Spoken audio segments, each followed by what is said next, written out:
Hello friends, Pandian store 2ல் இன்றைக்கி என்ன நடந்துச்சுன்னு பார்க்கலாம். இங்கே நம்ம சரவணங்கிட்ட பாண்டியன் பேசிக்கிட்டே இருக்கார். கோமதி என்ன இவருக்கு ஒரு வேலையே இல்லையா அப்படிங்கிற மாதிரி வேக வேகமாக போகிறாங்க. அதை தடுக்கிறதுக்காக இங்கே நம்ம கதிர் அம்மா பரவாயில்ல விடுங்க, அண்ணங்கிட்டையாவது அப்பா இவ்வளோ தூரம் பேசுகிறாரு, எங்ககிட்ட தான் இந்த மாதிரிலாம் அவர் பேசுகிறதில்ல, விடுங்கம்மா அப்படின்னு அவரும் கொஞ்சம் ஏக்கத்தோடு சொல்கிறாரு. அதுக்கடுத்து ஒரு வழியாக பாண்டியன் பேசி முடிச்சிடறாரு. நம்ம சரவணன் உள்ளே வராரு. சரி வாங்க மாமா, நம்ம போய் மாடியில் படுத்துக்கலாம் அப்படிங்கிறாரு. உடனே அவங்க மாமா என்னடா அப்படிலாம் பேசுகிற, போடா உள்ளே போடா, உனக்கு என்ன இன்னும் ஏதாவது மேக்கப் பண்ணி அமுச்சு விடணுமா அப்படிங்கிற மாதிரிலாம் கிண்டல் பண்ணிகிட்டு இருக்காங்க. அடுத்து அவர் உள்ளே போகிறாரு. சாரி லேட் ஆயிடுச்சு, அப்பா அட்வைஸ் பண்ணிகிட்டு இருக்காரு, இப்படிலாம் பேசிகிட்டு இருக்காரு. ஆனால் அங்கே பார்த்தா தங்கமயில் தூங்கிட்டாங்க. அவனே அவர் பக்கத்தில் போய் பார்த்துட்டு, ஓ தூங்கிட்டியா, சரி சரி டயர்டாக இருப்பா அப்படின்னு நினச்சிட்டு அவரும் படுத்துட்டாரு.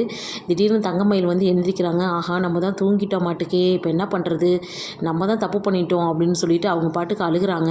உடனே சரவணன் ஏன் தங்கமயில் அழுகுற, என்னாச்சு அப்படிங்கிறப்ப, இல்லைம்மாம்மா நான் தப்பு பண்ணிட்டேன், நான் தூங்கிட்டேன், நான் அப்படி பண்ணியிருக்கக்கூடாது அப்படிங்கிற மாதிரிலாம் சொல்கிறாங்க. இல்லை பரவாயில்ல விடு, நீ டயர்டில் தானே படுத்துட்ட, போய் படுத்துக்கோங்கிறாங்க.